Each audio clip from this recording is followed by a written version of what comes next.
नमस्कार सांग माने मु मिथुन पुणी आपण मान एक नूतन वीडियो नहीं आसी ए वीडियोटी देखंतु तापर आपण आपण मतामत देबे आ मु मो मतामत देबी। विवाह परे आमको स्वामी ठारू मिलुनी शांति। तीन स्त्री निजर सुख पाई होटेल को डाकुचंती भिणई को।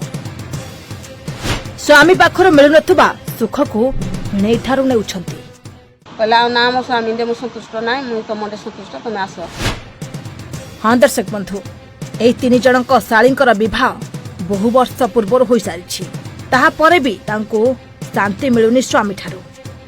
टिके देखंतु ए शाली मानंको विवाह परे मध्य स्वामी पाखरे न रही भिणई पाखरे रहिबाको तांकर बहुत इच्छा। सेमानंकर निज स्वामी पाखरे लागुनी मन। सब बेले किछि ना किछि बहाना करी स्वामी पाखरु पळाई आसी भिणई को फोन करुछंती। आ स्वामी पाखरे राति रे सोइले मध्य भिणई कथा मने पडुछि। देहर सुख पई बड़ भौणीर स्वामी उपरे सब बेले नजर रखुतिले भौणी माने। जणे कि दुई जण नुहे बरं तीन जण भौणी बड़ भौणीर स्वामी ठारू चाहुतिले तांको देहर भोक को मेंटाइबाको।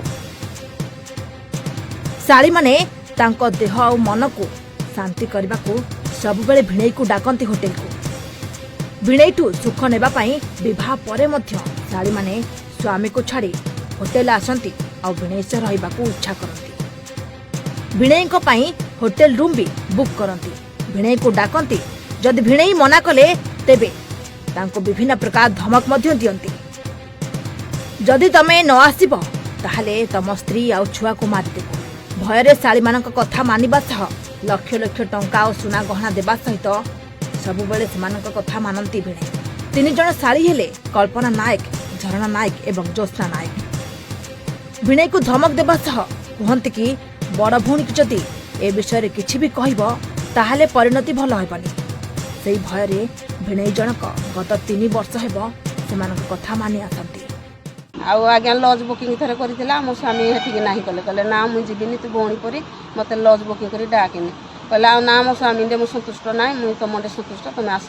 मो स्वामी नाही कले कहले ना मु जीविनी मो स्त्री अछि मो झियो पु अछंती कोन पायरा मते डाकुछु। शाली कल्पना नायक तापर धरणा नायक तापर ज्योत्स्ना नायक मते फोन करिकिनी बारंबार मोडो पैसा माने नोछंती ब्लैकमेलिंग करिकिना आ पैसा दियो एटा किनबु एटा किनबु सोना किनबु हार किनबु माला किनबु आ पैसा न देले तेनो तुम पुओ को मार दबु तुमको मार दबु।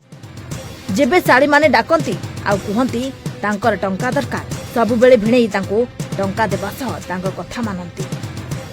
आ जेबे टंका देबा को मना करंती सेतबेले तीन शाली थाना रे भिणई को ना रे अभियोग करंती कि आम जीवन को भिणई नष्ट कर दैछंती आ एहा सह हमको दुष्कर्म करिसंती बोली अभियोग करछंती। शाली माने भिणई को बारंबार एमिति भय देखाई ब्लैकमेल करथले। देखिले तो सांग माने ए वीडियो रे आपण कोन देखले ए वीडियो रे देखिले जे चारि भौणी बड़ भौणी जाको बाहाई आउ तापर जो तीनटा रहिले से भी बाहाई छंती। किंतु मेन पॉइंट कथा होउची एई जो पछ तीन भौणी सान तीन भौणी जाक बड़ भौणीर स्वामी सहित तांकर केलेंकारी चलीची एया ना।